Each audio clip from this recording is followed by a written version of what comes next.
Alo, chào Vinh, xin chào các bạn. Hôm nay thì mình sẽ làm cái món bánh bao ngọt với cái nhân trứng sữa.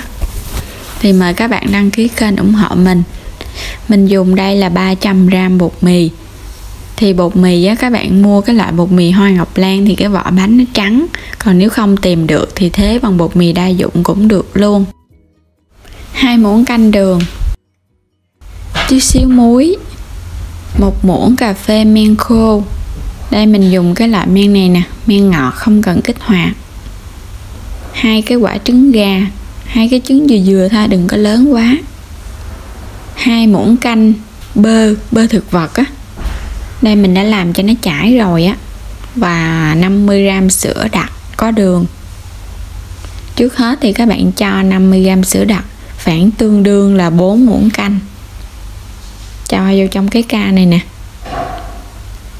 Mình sẽ cho vào đây nước sôi. Thì nước sôi các bạn cho vô cho đủ 200ml là được. Tính luôn cái lượng sữa và nước là 200ml. Rồi để sữa một bên thì mình cho bột, 2 chén bột vô trong cái thau nè. Cho tí xíu muối vô, còn tí xíu mình để lại. 1 muỗng canh đường, 1 muỗng cà phê men, 1 muỗng lưng là 3g men. Mình trộn đều. Nếu các bạn kỹ hơn thì cái men này mình cho vô chút xíu nước ấm để mình cho nó nở trước. Rồi mình sẽ đạp 2 cái quả trứng gà, tách lòng trắng và lòng đỏ riêng. Lòng trắng mình để một bên, lòng đỏ thì mình cho vô trong cái chảo luôn. Một chút nữa để mình làm phần nhân á. Còn một trứng còn lại mình sẽ lấy lòng trắng mình cho vô trong bột để cho bột nó có cái độ xốp. Lòng đỏ các bạn cũng để một bên. Rồi bây giờ mình sẽ trộn bột sơ với lòng trắng trứng trước. Các bạn cũng có thể bỏ qua. Nếu không dùng lòng trắng trứng thì mình cho thêm 30ml nước. Cái lượng sữa này còn hơi ấm thì mình cho vô. Các bạn nhớ mình phải gờ tay vô, mình thấy nó chỉ hơi ấm thôi. Mình cho vô, nếu mà nóng quá nó sẽ chết men, bột sẽ không nở được. Thì mình cho sữa vô từ từ. Mình trộn sơ qua xong thì bây giờ mình múc 1 muỗng canh bơ mình cho vô trong bột. Bơ nó sẽ làm cho bột nó có cái độ mịn và cũng như là nó thơm nữa. Các bạn cũng có thể thay bằng dầu ăn. Rồi mình nhồi sơ. Nhồi sơ thì cái bột nó sẽ còn hơi dính đó các bạn. Bây giờ mình sẽ đậy khăn lại. Mình ủ khoảng 10 phút cho nó nở protein ra thì mình nhồi nó dễ hơn. Trong lúc đó thì mình đi làm nhân ha. Cho 1 muỗng canh bơ vô trong cái phần trứng. Cho muối vô luôn. Cho lại 1 muỗng canh đường còn lại vô. Và đây là bột năng hay là bột bắp. Các bạn cho vào đây 2 muỗng cà phê dung, khoảng chừng 15g. Cho vào 150ml sữa tươi hoặc là sữa đặc các bạn pha với nước. Mình cho vô xong rồi mình sẽ khuấy tan cái phần trứng. Khuấy cho bột nó tan đều luôn, không thôi là mình để lên trên bếp nó sẽ bị ốc trâu, nó vón cục lại. Tan đều xong các bạn sẽ để lên bếp, mình để lửa nhỏ và mình khuấy liên tục. Khuấy một hồi bắt đầu nó sẽ sệt lại nè. Lúc này các bạn sẽ khuấy liên tục, không cho nó bị ốc trâu nha. Rồi mình khuấy sao mà mình thấy nó sệt lại và nó có cái độ dẻo mịn vậy là được nè. Rồi mình tắt bếp, mình chờ cho nó nguội. Quay trở lại cái thau bột thì mình để được 10 phút. Bây giờ bắt đầu mình sẽ nhồi. Các bạn để chút á, mình nhồi nó dễ lắm, nó không bị dính tay. Rắc chút xíu bột khô lên cái mặt phẳng. Sẽ cho cái khối bột ra đây. Các bạn rắc chút xíu bột khô nữa. Tùy theo cái lượng bột có nhão hay là khô. Nếu mà khô quá thì các bạn rắc ít bột khô thôi. Còn nếu nó hơi nhão thì mình rắc nhiều hơn chút xíu. Và mình nhồi mình chà sát nó xuống vậy nè. Mục đích mình chà vậy là để cho các protein nó nở ra. Thì mình nhồi một hồi bắt đầu nó sẽ mịn lại. Nó mịn và nó không còn dính tay nữa. Vậy là được rồi nè. Bây giờ bắt đầu sẽ chia bột nha. rất là mịn luôn, không hề dính tay thì bột nó mới đạt nha. Mình sẽ chia làm 8 cái bánh. Các bạn cũng có thể chia ít hơn á, tại vì mình thích bánh nhỏ nhỏ.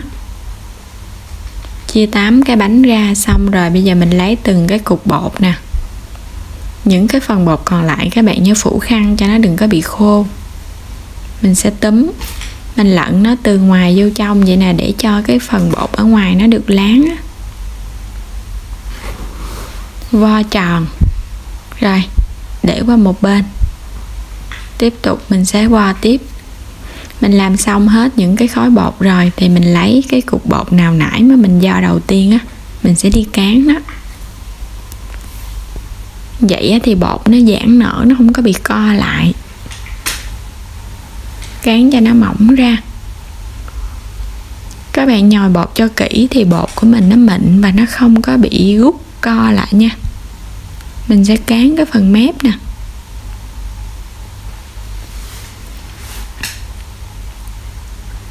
Cán cho nó mỏng rồi mình chọn cái bề láng, mình cho nó ra ngoài.